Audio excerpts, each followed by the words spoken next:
Еліміздің географиялық тұрғыдан ұтымды, яғни Еуразия құрлығының кіндігінде орналасуы, ежелден әртүрлі мемлекеттер мен өркениеттер арасында транзиттік дәліздердің пайда болуына септігін тигізді.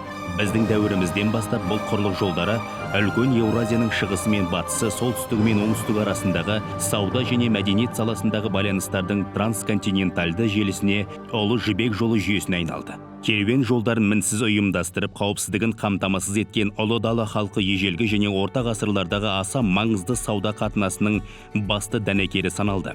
Дала белдеуі Қытай, Үнді, Парсы, Жерорта теңізі, Таяу шығыс және славян өркениеттерін байланыстырды.